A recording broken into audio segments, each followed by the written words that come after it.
வணக்கம் மாணவர்களே. காணொளியில் உங்களுடன் இணைவது உங்கள் தமிழாசிரியை ராதா. சென்ற காணொளியில் தொகைநிலை தொடர் என்பதை பற்றி பார்த்தோம். அந்த தொகைநிலையில் 6 வகைகள் அப்படிங்கிறதையும் அதில் வேற்றுமை தொகை வினைத்தொகை என்ற இரண்டையும் பார்த்தோம். இப்பொழுது பண்புத்தொகை என்பதை பற்றி பார்க்க உள்ளோம். இந்த பண்பு தொகை அப்படின்னா என்னன்னு பார்த்தோன்னா, பண்பு பெயர்களும் பெயர் சொற்களும் சேர்ந்து வரும்பொழுது, ஒரு பண்பு பெயர் ஒரு பெயர் சொல் இரண்டும் சேர்ந்து வரும்பொழுது அந்த இரண்டுக்கும் இடையில் ஆகிய ஆன அப்படிங்கிற உருபுகள், பண்பு உருபுகள் மறைஞ்சு வந்துச்சுன்னா அதோடு சேர்ந்து மை என்னும் விகுதியும் மறைந்து வருவது பண்பு தொகை ஆகும். அதாவது பண்பு அப்படின்னாவே குணம் அப்படிங்கிற ஒரு பொருள் இருக்குது. இப்போ நிறப்பண்பு, வடிவப்பண்பு அப்படின்னு எல்லாம் சொல்லுவாங்க. நிறம்னா செம்மை, பசுமை அப்படி சொல்கிறாங்கன்னு வச்சுக்கோங்க. பச்சை நிறம், செம்மை நிறம், இன்னொன்று வெண்மை, வெள்ளை நிறத்தை வெண்மை அப்படின்னு சொல்லுவோம். இந்த மாதிரியான நிறப்பெயர்களும் அத்தோடு சேர்ந்து பெயர் சொற்களும் வரும்பொழுது, ரெண்டு இணைந்து வரும்பொழுது அந்த பெயர் சொல்லுக்கும் பண்பு பெயருக்கு இடையில ஆகிய ஆன அப்படிங்கிற பண்பு உருபுகளும் மை என்னும் விகுதியும் மறைந்து வந்துச்சுன்னா அது பண்பு தொகை. அதுக்கு ஒரு எடுத்துக்காட்டு பார்க்கலாம் பாருங்கள். செந்தாமரை இப்படிங்க இந்த சொல்லில் பார்த்தோம்னா, செந்தாமரை என்பது ஒரு சிவப்பு நிற தாமரை அப்படின்னு சொல்கிறத செந்தாமரை அப்படிங்கிறாங்க. சிவப்பாகிய தாமரை, சிவப்பான தாமரை அப்படின்னு சொல்லலாம். அப்போது அந்த ஆன ஆகிய அப்படிங்கிற உறுப்புகள் மறைஞ்சு வந்திருக்கு. செம்மையாகிய தாமரை அப்படின்னு சொல்லலாம். அப்போது மை அப்படிங்கிற உருபும் மறைஞ்சு வந்திருக்கு.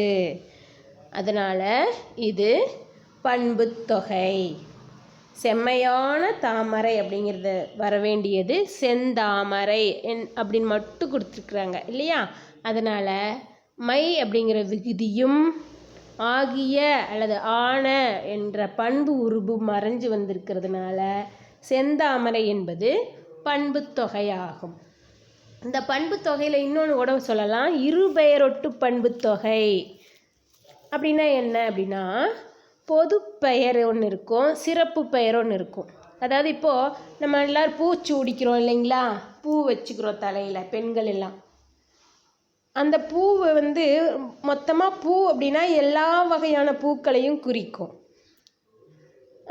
மல்லிகைப்பூ, ரோஜாப்பூ, தாமரைப்பூ, செம்பருத்திப்பூ அப்படின்னு எல்லா பூக்களையும் சொல்லலாம்.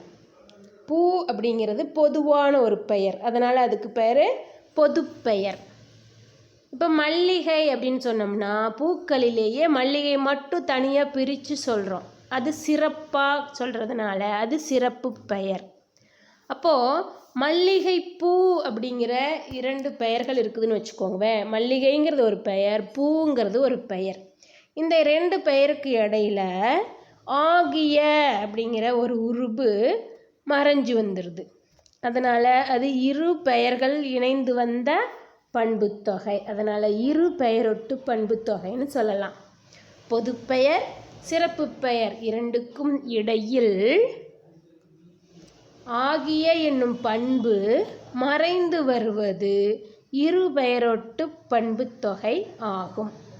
எடுத்துக்காட்டு பாருங்கள். மல்லிகை பூ இப்போ நம்ம பார்த்தது. அதற்கு அடுத்ததாக பாருங்கள், சாரை பாம்பு. இதில் பாம்பு என்பது பொது பெயர், சாரை என்பது சிறப்பு பெயர். பாம்புகள் எல்லாத்தையும் பொதுவாக குறிக்கக்கூடியது பாம்பு அப்படிங்கிற ஒரே ஒரு பெயர் சொல். சாரை என்பது சிறப்பாக பாம்புகளினுடைய ஒரு வகையை மட்டும் தனியாக பிரித்து சொல்கிறதுனால அது சிறப்பு பெயர். இந்த சிறப்பு பெயருக்கும் பொது பெயருக்கு இடையில் ஆகிய அப்படிங்கிற உருபு மறைஞ்சு வந்திருக்கு. அதனால் இது இரு பெயரொட்டு பண்பு தொகையாகும். அந்த மறைந்து வரக்கூடிய உருபு பண்பு உருபு, அதனால தான் அது இரு பெயரொட்டு பண்பு தொகை அப்படின்னு நம்ம சொல்கிறோம். சரி மாணவர்களே, இன்றைக்கு உங்களுக்கான வினாக்கள். பண்பு தொகை என்றால் என்ன? வினா எண் 1, பண்பு தொகை என்றால் என்ன? வினா எண் 2, இருபெயரொட்டு பண்பு தொகைக்கு எடுத்துக்காட்டு தருக. இப்போ நம்ம பார்த்தோம் இல்லைங்களா, இருபெயரொட்டு பண்பு தொகைன்னு, அதுக்கு ஒரு எடுத்துக்காட்டு நீங்கள் எழுதணும். சரி மாணவர்களே, மீண்டும் அடுத்த காணொளியில் சந்திப்போம். நன்றி.